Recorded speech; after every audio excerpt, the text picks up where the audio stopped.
What's going on, guys? It's NYPrepper here, and I have another overlooked prep to share with you guys. This is overlooked prep number 28, and what you're looking at here is a puncture resistant insole.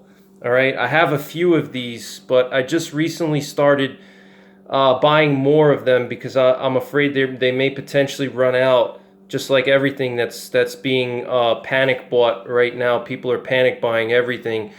And so puncture resistant insoles are really important. You know, if you're in a bug out situation or any kind of grid down situation, you're going to want to protect your feet, okay? Because you never know what's on the ground, okay? You could be moving through an area. Let's say you're bugging out, or you're in a get home situation where you're escaping from the city or from your job, and you're trying to get home to your house, and you have to maneuver and cross different types of areas that could potentially have, you know, different objects on the ground that could puncture your shoes or your boots and could potentially puncture your foot. Okay, like for example, screws, nails, you know, there's so many different types of objects that you might accidentally step on, and you definitely don't want to get a puncture wound after SHTF. All right, puncture wounds are the worst kind of wounds to get. You know, you can have tetanus from that. Okay, tetanus comes from like you know, rusty nails and things like that. So you don't want to get tetanus. You don't want to get some kind of infection from a puncture wound in your foot. And, you know, you never know if you're bugging out through an urban area, especially. I mean, there's going to be all kinds of stuff, you know, nails, screws, glass, you know, all kinds of sharp objects that you don't want going into your foot. All right, so get yourself some puncture resistant insoles.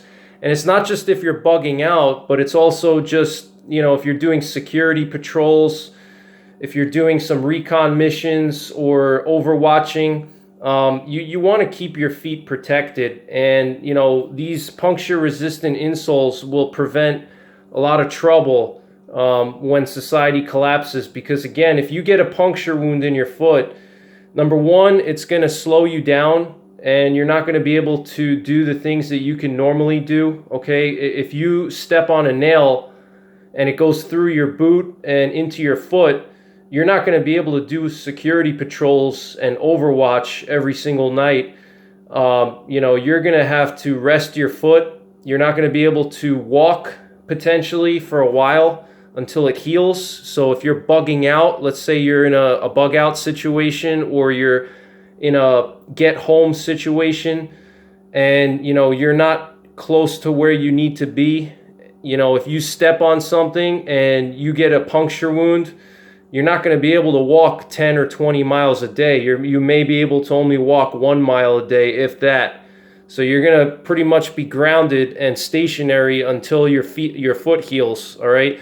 And in addition to being grounded and stationary and not being able to perform to your full ability, a puncture wound on your foot can also bring about infection, like I mentioned. And after society collapses, you're not going to have doctors. You're not going to have, you know, an emergency room that you can go to. You're not going to have antibiotics potentially. All right. So you don't want a puncture wound on your foot. All right. Because it's going to slow you down.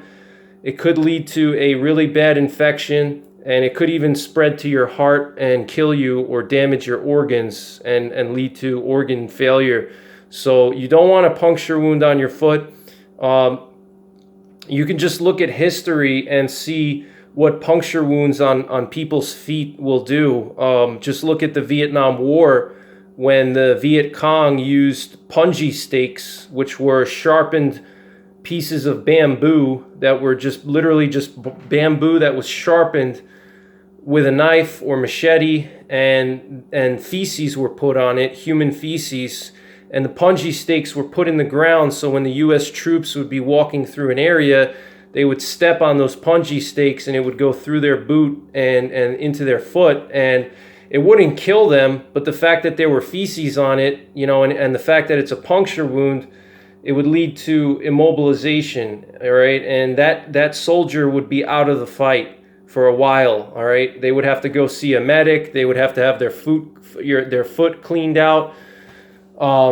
And, you know, many times they would get some kind of infection from that. So what I have here, just this Rhino Tough company. They're a Canadian company, and I've purchased from them before, and I'll just show you how they work.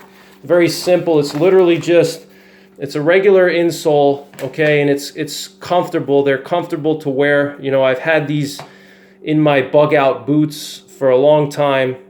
This is not something new. I've had these for like, you know, 10 years I've been doing this, so I knew that I had to protect my feet, and you know, they're very comfortable. I've worn them on long distances. They're very soft, and they you know, they're very ergonomic, but also they have this steel bottom here, okay, and that's what makes it puncture resistant. All right, it has this thin steel piece of steel here. It's very thin.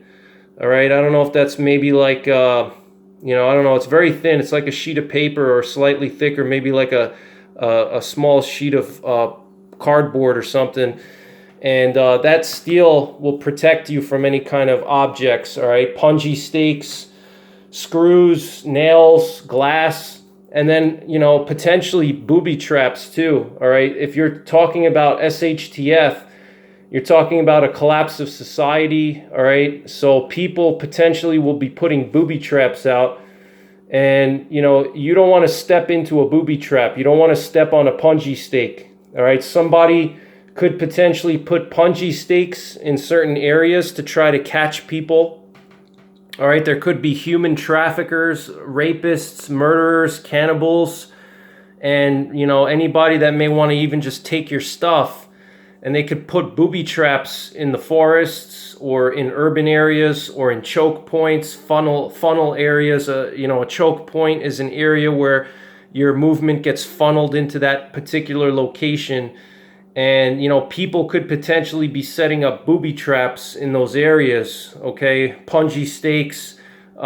They could set up some kind of nail boards where they put nails through a 2x4 and bury it under some leaves. So when you're walking, you step on that, okay? So you have to anticipate these things, and you have to think ahead, and you have to plan accordingly, all right? So you don't want to fall victim to that. You know, if you, let's say, step on somebody's booby trap, you know, let's say there's some crazy post-apocalyptic cannibal group, and they put out some 2x4s with nails, and they cover it up with leaves, and you step through that, you know, you're going to be grounded. You're going to be screwed. You know, they're going to find you, and they're going to have their way with you. They're going to take what they want.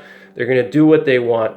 All right, so protect your feet. Something as simple as this little insole can really actually save your life in that situation. All right, and so you don't want to step on booby traps. You don't want to step on debris. Okay, and this particular company here, they're rated for up to 270 pounds, okay? So what I'm guessing that means, here's the ratings here. It's right here, ASTM F2412, and that's just the force rating, okay? So this can withstand 270 pounds of force being placed on it, and on top of some kind of sharp object. So, you know, I'm about 250 to 260 pounds. So this, I'm like right on the edge of that, you know, but for heavier dudes, you would have to test it and see, or call them up and see if it would work for you if you're over 270 pounds. All right, and it's special anti-fatigue. You don't have to go with this brand, but this is the one that I like. But that's pretty much it for this video, guys. I hope you enjoyed it. Thanks for watching. Take care. God bless. And don't forget the 3 Ps. Prepare, practice, and persevere.